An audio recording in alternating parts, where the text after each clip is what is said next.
Hello everyone, adhering to the company spirit of learning and sharing. Today, I will take you to share the inorganic board. The finishing process of the interior decorative board. There are many types of inorganic boards, including calcium silicate board, magnesium oxide board, magnesite board and plasterboard, etc. Let us take calcium silicate board as an example.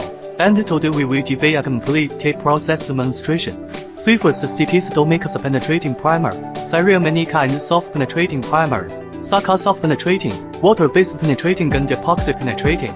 That we are doing to penetrating primer. Why don't need to do the penetrating process? Because the density of the surface of the calcium silicate board is not high. Second, is easy to fill up to being applied. Therefore, the penetrating agent is up to the surface of the base material penetrate downwards, increases density of the surface of the base material, and makes the base material lower, so as to achieve the effect of non-delamination. The second step is to do the Purete process.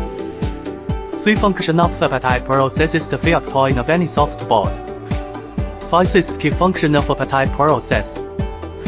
When we're doing the Purete process, we need to determine that the fillet on surface according to the base material like this board. Its flatness is already quite good, so filling the tongues is enough. After finishing the Purete process, that's transparent primer process again, we can not only enhance the fullness of the surface, but also ensure that it will not show black spot in doing the white primer process.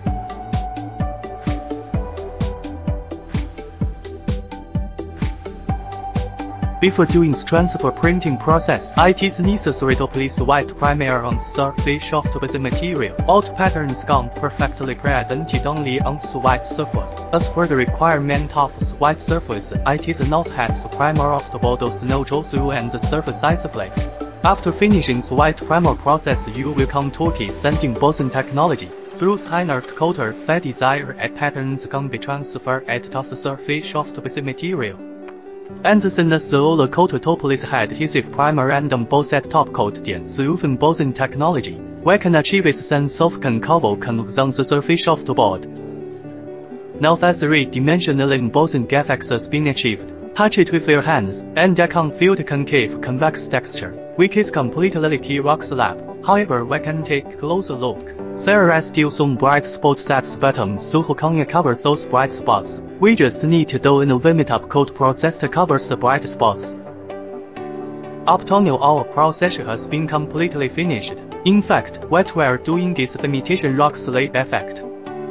For pattern processing, in addition to the roller printing, there is also sand printing and transfer printing. However, if I want to produce in linen reduce costs, we still recommend the types of transfer printing and embossing process, which is more suitable for industrial production. If there is anything you don't understand the process you want to know about, welcome to Purete Experience Center for Aesthetic Experience.